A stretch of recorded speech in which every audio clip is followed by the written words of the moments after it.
Bismillahirrahmanirrahim. Sebelum saya membuka acara dengan salam pembuka, terlebih dulu saya nggak mau kalah sama Pak Kepala Desa, ingin pantun terlebih dahulu. Boleh? Cantik. Belum. Cantiknya nanti.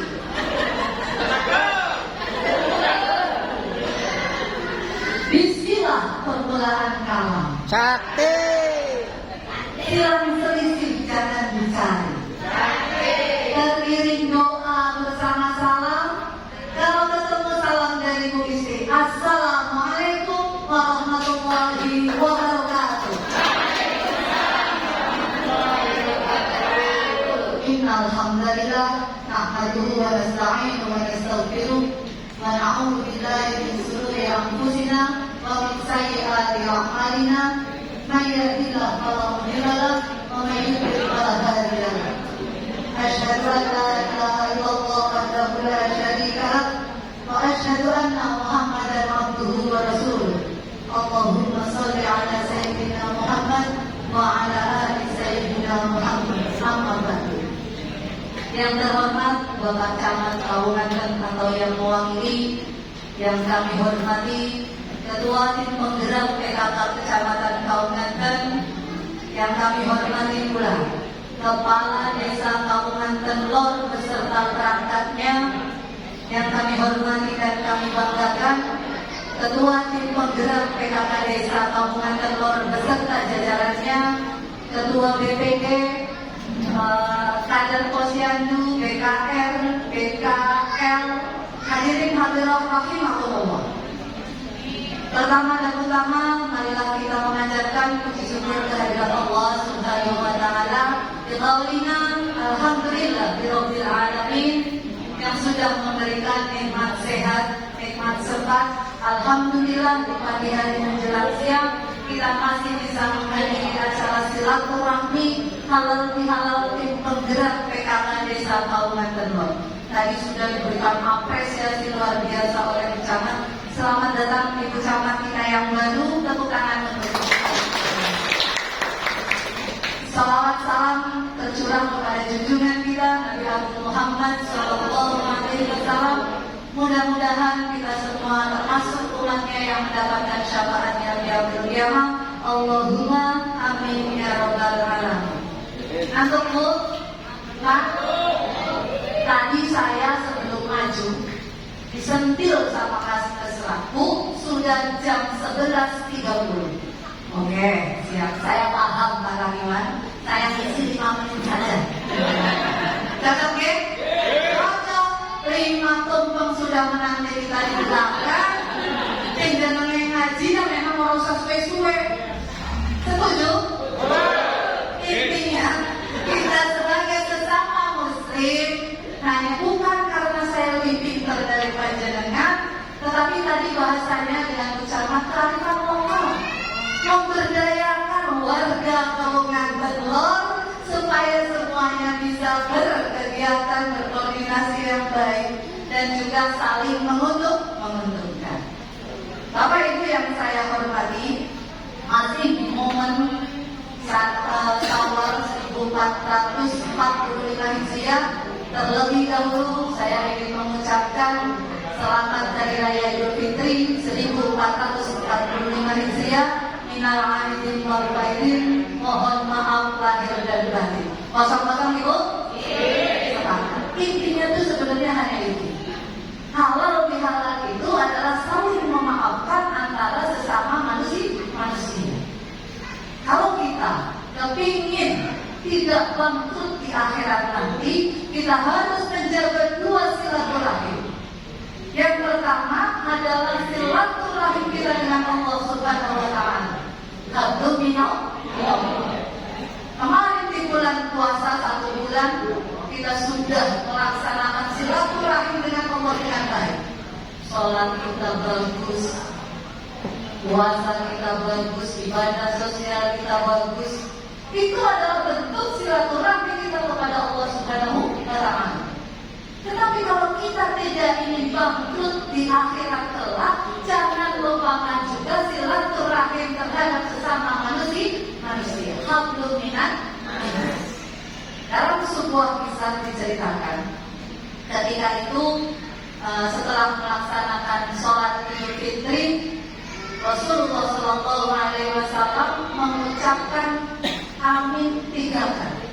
Amin, amin, amin. Para sahabat di situ terkejut, dia heran. Kenapa Rasulullah mengucapkan amin 3 kali?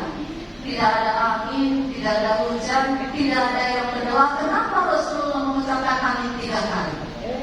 Kemudian para sahabat ini saking penasarannya bertanya kepada Rasulullah, ya Rasulullah, apa gerangan yang menyebabkan panjenengan mengucapkan amin 3 kali? Kemudian Rasul menjawab, kalian tidak tahu? Tidak ya Rasulullah.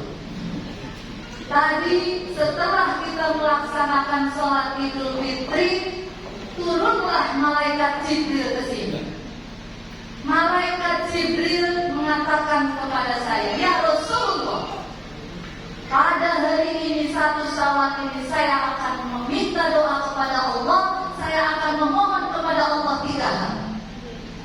Dan tolong kamu amin. Rasulullah menjawab, siap. Siap 8 apa bidan? Para sangat sekarang siap 8.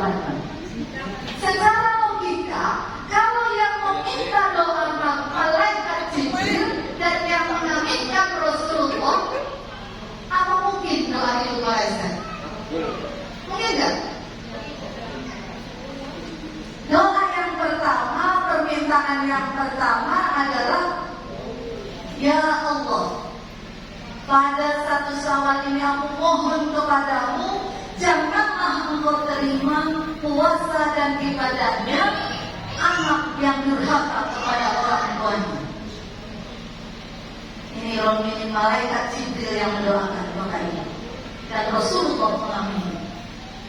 Jadi ini memicu, dari kisah ini memicu kepada kita bahwa setelah selesai melaksanakan sholat Idul Fitri, dihimbau kepada para anak yang masih punya orang tua, langsung sungkem kepada kedua orang tua. Mohon maaf, mohon ridho kepada kedua orang tua kita. Kemudian, kenapa kita harus meminta langsung maaf kepada orang tua terlebih dahulu? Kita bisa ingat bagaimana ayah kita dulu panasan, cari nafkah untuk keluarga, kepala jadi kaki, kaki jadi kepala. Saya bukan Pak Arif, Pak Arifnya apa? Bapak ini. Begitulah ayah kita dulu menafkahi kita, membesarkan kita dengan susah payah. Dan juga ibu kita, dia mengandung 9 bulan wahdan ala wahni, bercampur antara air mata, keringat dan darah untuk melahirkan kita. Jadi apakah masih pantas di antara kita semua yang mungkin bukan orang tua, tapi pasti kita semua adalah seorang anak.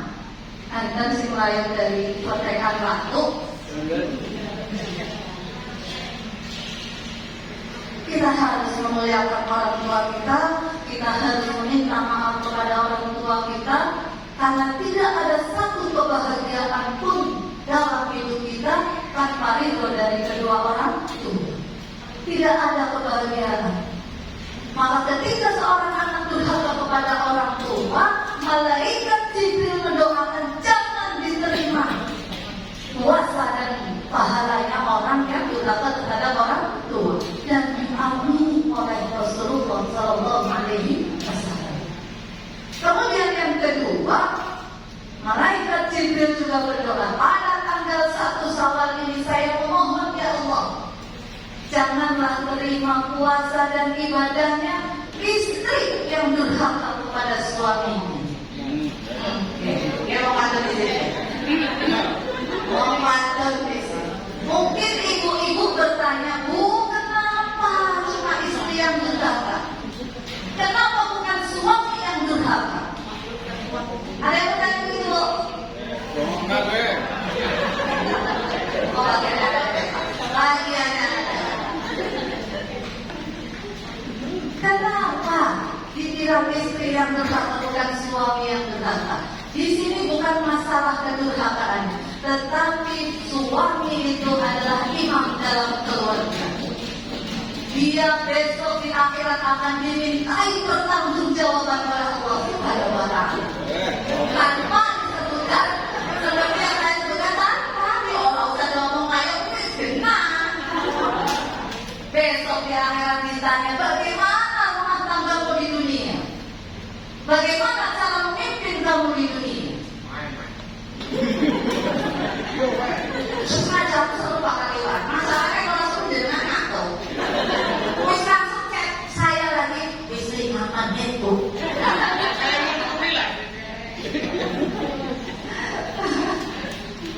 Jadi istri-istri yang solehah di sini, mudah-mudahan kita semua bisa menjadi istri-istri yang solehah, disuruh tunduk dan patuh kepada suami.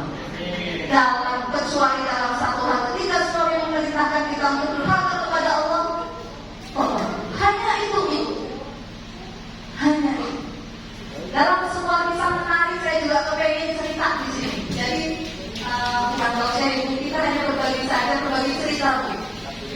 Dalam sebuah kisah ada sebuah rumah pasangan suami istri sudah 30 tahun menikah. Kemudian ditanya istri ini, apa itu rahasianya bisa awet sampai 30 tahun? Kemudian istri itu ditanya, Bu, suami Anda apakah punya banyak kelebihan itu? Si istri menjawab, tidak ada. Oh, Mbak, punya kekurangan. Apakah suami ibu punya kekurangan ibu? Istri itu menjawab dengan jujur, banyak sekali. Kekurangan suami saya bagaikanlah bintang-bintang berterbangan di langit.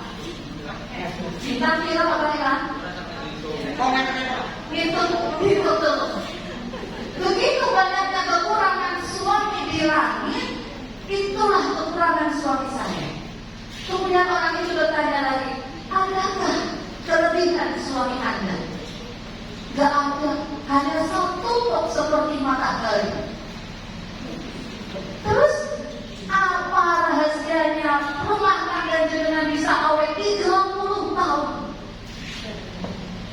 Sang istri menjawab, ketika matahari muncul, maka bintang-bintang di langit tidak akan terlihat.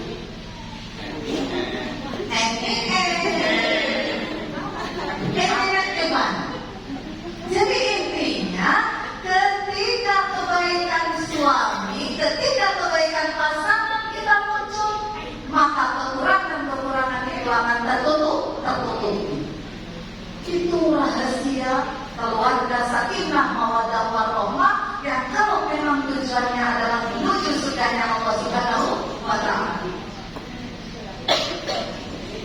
Bapak Ibu yang saya hormati, dari cerita tadi, marilah kita bersama-sama memposisikan diri kita dalam keluarga. Bagaimana cara menjadi suami yang baik, suami yang bertanggung jawab, suami yang mengayomi, suami yang mau memberikan semuanya untuk pasangan dan juga keluarga.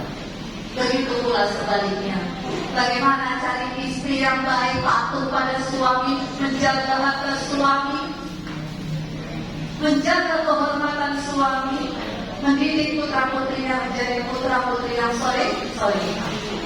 Karena kita yakin semua rumah tangga itu tidak ada yang baik-baik saja. Kenapa?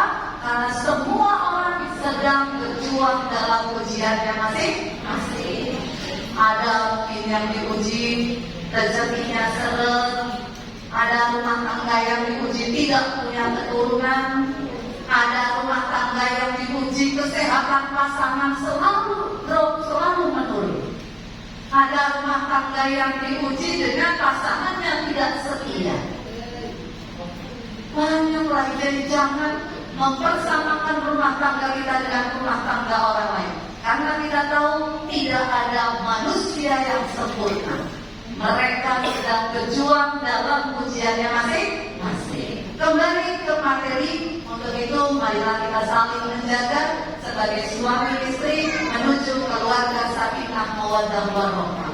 Ketika kita selesai sholat Idul Fitri, sang istri cepat-cepatlah untuk meminta maaf kepada sang suami. Sungkem kali bojo, jaluk ngapura lahir batin. Begitu pula dengan suami. Kemudian yang ketiga, doa yang ketiga, pada 1 Syawal ini saya memohon kepada Allah, janganlah diterima puasa dan ibadahnya muslim yang tidak mau memaafkan muslim yang lain. Jadi memaafkan itu berarti memaafkan itu satu hal yang berat. Kalau tidak kita lakukan dengan ikhlas, itu akan sangat berat sekali. Tetapi begitulah, sesama muslim kita harus saling memaafkan karena kita jaga silaturahmi kita, menyempurnakan ibadah kita agar terjaga silaturahmi hablum minallah dan juga hablum minannas. Rasulullah juga mengajarkan kepada kita selain dalam silaturahmi itu supaya kita cari nilai tambah. Kita cari nilai tambah. Nilai tambah yang pertama adalah silman qata'an. Bersilaturahmilah kamu dengan orang yang marah kepadamu, orang yang benci kepadamu. Jadi kalau kita silaturahmi dengan orang yang baik, saya pikir itu jauh saja. Karena memang sudah sepantasnya kita melakukan itu, membalas kebaikan dengan kebaikan. Tetapi di sini dianjurkan silman qata'an, bersilaturahmi dengan orang yang marah kepada kita, dengan benci kepada kita, dengan kita mendatangi rumahnya, minta maaf di situ. Itulah nilai tambah. Orang baik. Ayo loh, ayo. Mulai kita satukan sekarang pemahaman kita bersama, persepsi bersama. Kalau ingin tidak bangkrut di akhirat, dengan menjaga dua silaturahmi, hablum minallah dan hablum minannas. Kemudian yang kedua, sudah jam 12 sebentar lagi. Yang kedua adalah wa'atiman haram. Berikanlah silaturahmi kita kepada orang yang bakhil dengan kita, pelit, umat. Apakah yang dia mengawal lagi? Berpikir. Bismillah. Pelit akhwat Tuhan. Kita datang kepada orang yang pelit terhadap kita dengan membawa sesuatu kepadanya.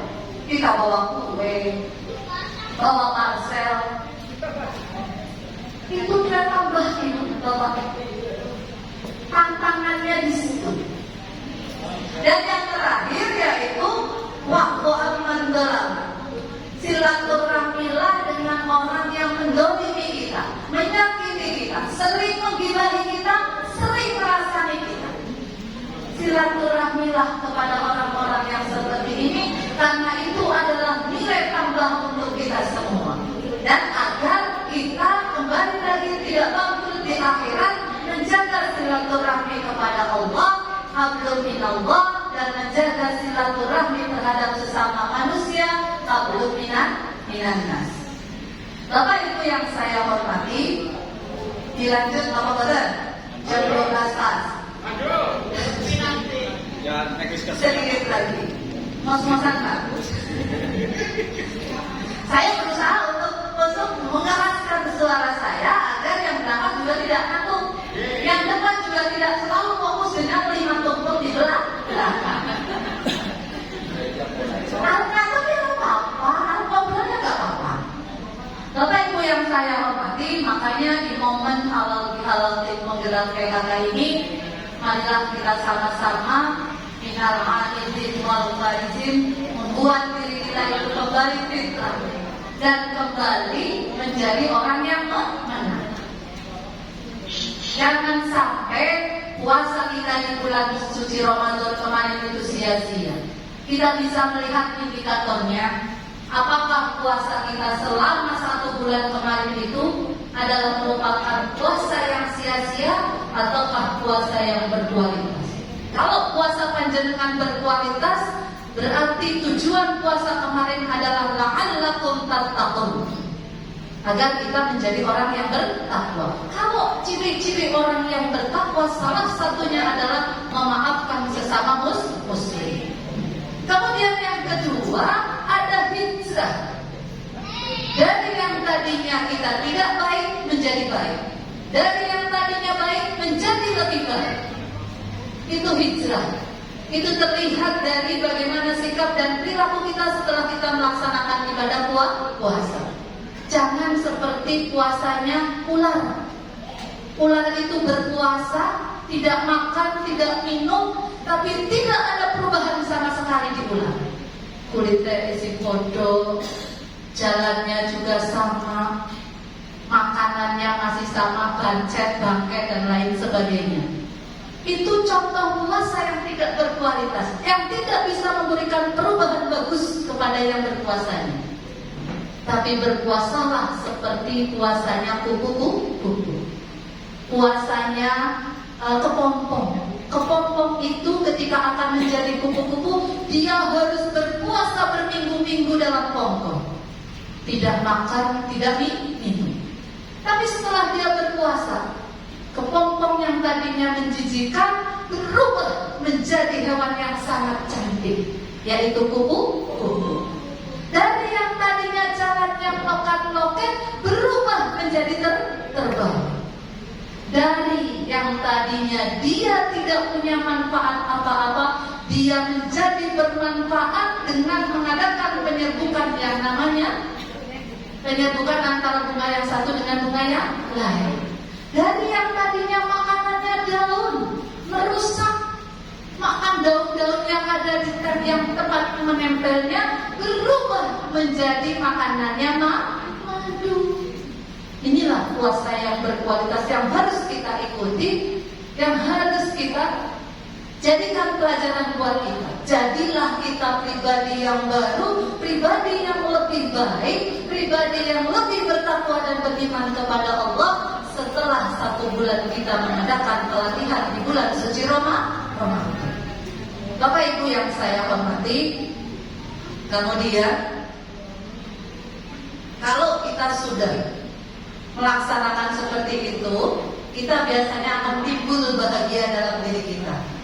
Terasa nyaman, bahagia, orang akan ada orang yang selalu terlihat sulit, murung, susah terus ketemu. Sebagaimana dalam sebuah kisah, ada seorang raja. Seorang raja ini punya banyak kekayaan, punya banyak harta, punya banyak prajurit. Tapi setiap hari hidupnya itu terlihat susah, selalu murung, tidurnya tidak nyenyak. Padahal sang raja tidur di kasur yang empuk, tidur di ruangan yang ber-AC nyaman. Kalau orang biasa tidur pasti nyenyak, tapi tidak untuk sang raja ini. Kemudian sang raja keluar kerajaan, di luar istana dia melihat seorang tukang kebun. Seorang tukang kebun ini selalu ceria, selalu cerah. Dia bekerja dengan senang hati, tidak ada rasa susah di wajahnya. Kemudian sang raja bingung, kenapa tukang kebun yang tidak punya apa-apa, yang miskin, yang tidak punya harta, selalu tampak bahagia. Lalu dia panggil penasehatnya, wahai penasehatku, apa yang terjadi dalam hidupku? Aku punya banyak uang, punya banyak selir, punya banyak harta benda, tetapi hidupku tidak pernah bahagia. Kemudian sang penasehat dengan sangat bijaksana, dia menjawab kepada sang raja, resepnya adalah 99. Jangan keliru Pak Ali, 99. Apa Bu? Apa itu resep 99, wahai penasehatku? Sekarang saya meminta kepada raja untuk memberikan hadiah berupa uang dinar kepada tukang kebun itu. Jumlahnya adalah 100 dinar. Tulis dalam kotak itu 100 dinar sebagai hadiah cuma-cuma untuk tukang kebun. Tapi tolong isilah kotak itu hanya dengan 99 dinar saja. Kemudian raja menjawab, siap. Akhirnya pada malam hari itu prajuritnya datang ke tempat tukang kebun dengan membawa kotak yang berisi 99 dinar. Dan alangkah bahagianya si tukang kebun mendapat hadiah cuma-cuma dari rajanya. Prajurit pergi, tukang kebun itu penasaran, langsung hitung uang yang ada di dalam kotak. Dalam kotak tertulis 100 dinar. Tapi ternyata setelah dihitung oleh tukang kebun beserta istri dan anak-anaknya, ternyata uang yang ada dalam kotak itu adalah 99 dinar. Langsung si tukang kebun ini kecewa. Dia penasaran kemana uang yang 1 dinar itu.